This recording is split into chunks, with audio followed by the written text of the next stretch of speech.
To the historian, the River Thames is unsurpassed by any river in the world. To night flyers, it is a silver ribbon pointing to home, and to motorists, a source of fog and mist delaying them on their homeward way. For thousands, it is a means of employment, and for the majority of Londoners, it is just something one lives the other side of.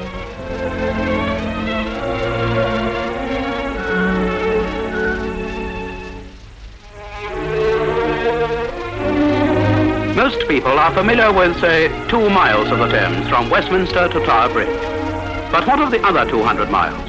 Again, most people are familiar with where the river joins the sea, but few know where it actually commences. The Thames rises about 4 miles west of Cirencester in Gloucestershire. At the foot of this ash tree is the well where London's river first sees the light of day. Excuse me a moment. Or why didn't you say so before? Ladies and gentlemen, apparently the Thames used to rise here, but many years ago it went subterranean. The Thames rises then about 4 miles southwest of Cirencester at the foot of this disused wind pump, I hope. Ah yes, ladies and gentlemen, the River Thames.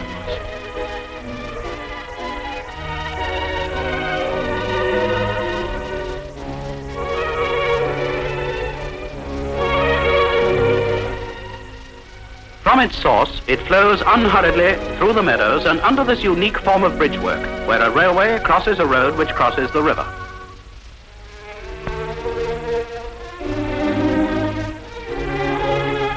In nearby Cirencester is the workshop of Mr. Prestland, who is believed to be the only maker of handmade cherrywood pipes in this country. Since the days of remote antiquity on the American continent, the art of inhaling the smoke of burning vegetation has flourished. At one time, a motley collection of herbs like mouse ear, yarrow, and coltsfoot was stuffed into half a walnut shell and smoked through a straw. Came the balmy days of enlightenment, and today we have clay pipes, cherrywood pipes, briar pipes, church wardens, hot water pipes, meerschaums, and hookahs, and one is free to smoke either tobacco or a mixture of tobacco and herbs. And as the character sitting next to you in the train proves, there's always old socks. It is generally agreed, however, by those who consider themselves connoisseurs in such matters, that to obtain full flavour from one's tobacco, one should stoke up in a cherrywood pipe. 1 o'clock, there's fodder in the offing, and here are the twins to announce it.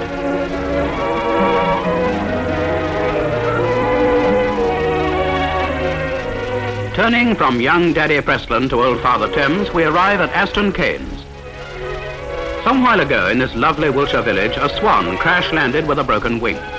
Cared for and fed by some of the villagers, Sammy, as he's been christened, now refuses to leave. It's Sammy's lunchtime too, and when he's fed like this every day, who can blame him for forsaking the luxuries of the outside world? Halfpenny Bridge at Lechlade is the highest navigable point to which barge traffic can proceed, and the spire of Lechlade Church is a landmark for miles around. It can still be seen at St. John's Lock, the first on the river, 223 feet above sea level. At Radcut, the river divides. To the right, it flows under the oldest bridge on the Thames, over 700 years old. At this spot, nearly 300 years ago, the Cotswold stone was loaded into barges to be carried to London to build St. Paul's Cathedral.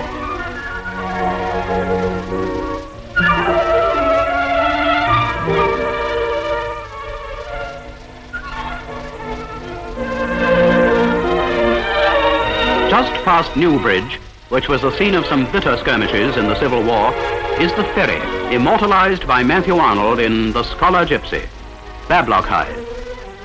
Returning home on summer nights have met, crossing the stripling Thames at Bablock Hythe, trailing in the cool stream, thy fingers wet, as the slow punt swings around.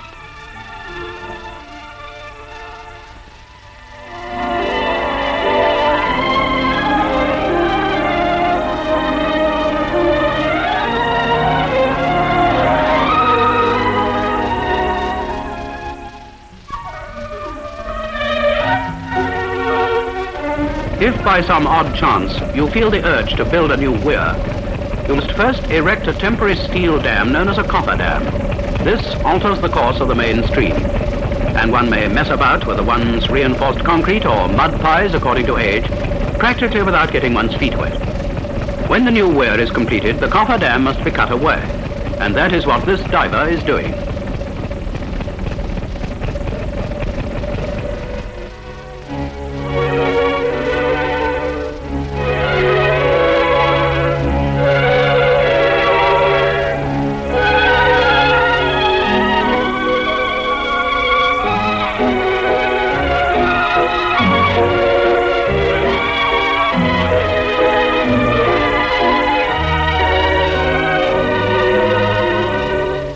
Place, Ancient, which has one of the finest looking bridges on the river. Incidentally, they still charge a toll to cross it.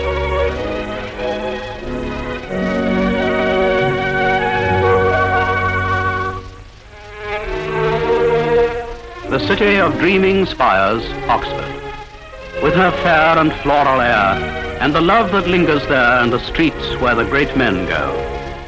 Famous throughout the whole world as a centre for the acquisition of education, Oxford's oldest college was established over 900 years ago.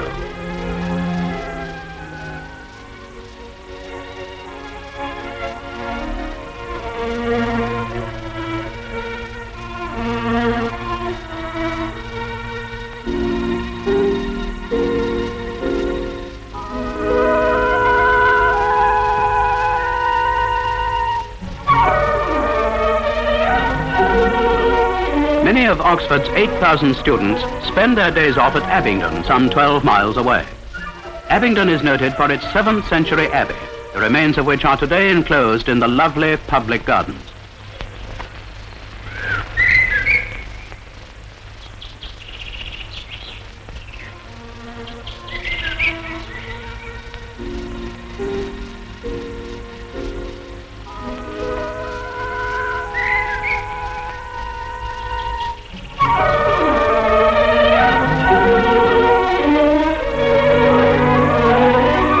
Through the rolling plains of Berkshire, we come to Goring, standing at the mouth of the gap in the Chilterns, which is perhaps the finest stretch of all the Thames.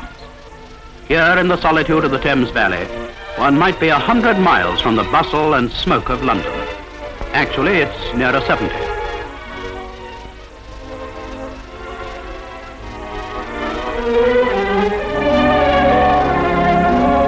Goring, Streatley, Basildon, Pangbourne, names which roll off the tongue as the smoke of Reading rolls over the shimmering surface of the Thames.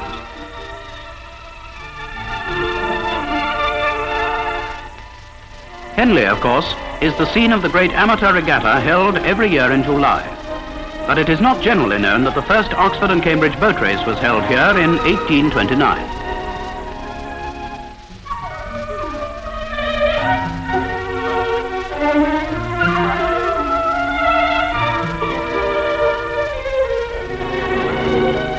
Much of the training of the present boat race crews is done at Marlow, where the finely proportioned iron suspension bridge spans the river.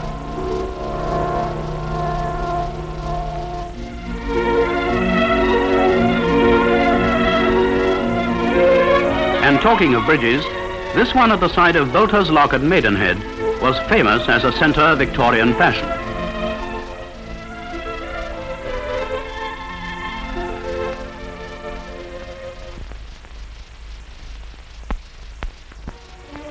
Still further downstream, and we come to Windsor.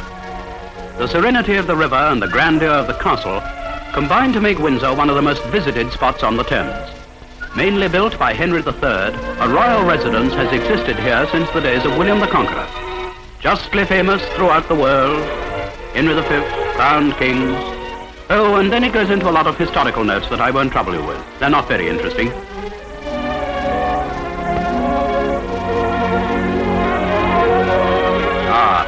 This is better. Runnymede, where King John signed the foundation stone of English liberty, the Magna Carta. Actually, he didn't sign it as he couldn't write.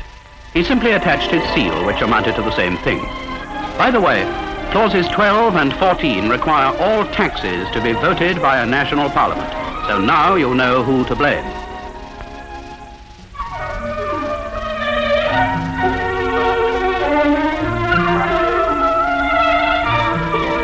The serenity of the whole Thames Valley is expressed by the grace of the river's own bird, the swan. Protected by many ancient laws, the swans are only disturbed by an occasional irate fisherman and the annual custom of swan-upping, when every bird is marked and counted.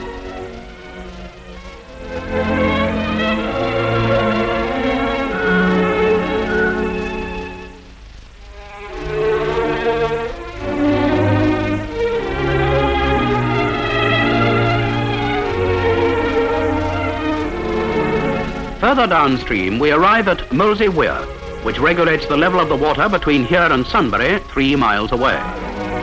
In an average day, 3,000 million gallons flow through the weir, and in one day, in the great floods of 1947, 19,000 million gallons smashed through the gates. If it were possible to harness this vast source of natural energy, and unfortunately it isn't, it would generate enough electricity to light 8 million 100-watt bulbs or drive over 50,000 2-horsepower motors. The metal gates which control this enormous pressure are 6 feet square and 4 inches thick, and it takes an hour laboriously to hand crank them into position.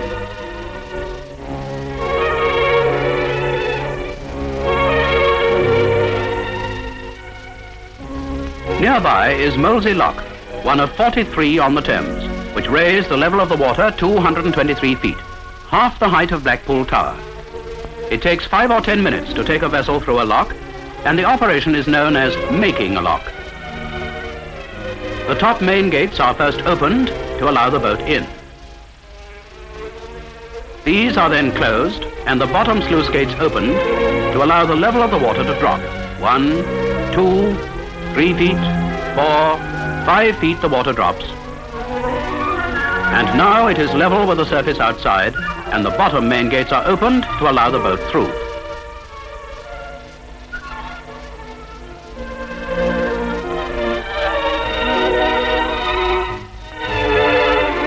The main gates are then closed, and the hard-worked lock-keeper goes to rest his weary pins before the next vessel approaches.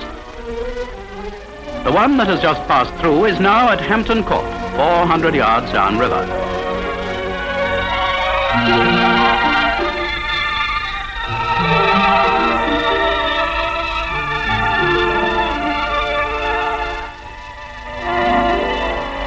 Hampton Court Palace was erected in 1515 by Cardinal Wolsey. At the side of the drawbridge are the supporters of the royal arms, known as the King's Beasts. In Clock Court is the famous 400-years-old clock, made by somebody for somebody else, which indicates the month, the day of the month, the number of days since the beginning of the year, the phases of the moon, the time of high water at London Bridge, and, oh yes, it also tells the time.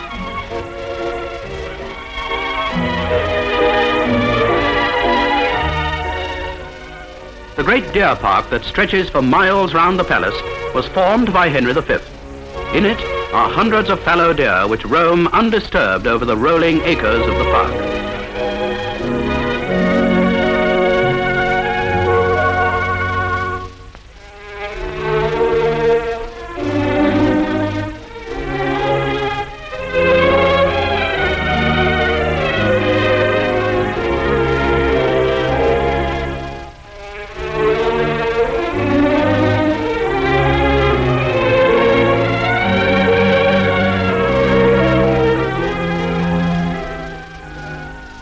Onward flows the sluggish Thames, like a stream of ponderous lava, on through Kingston and Twickenham, Richmond and Brentford, and on into London herself.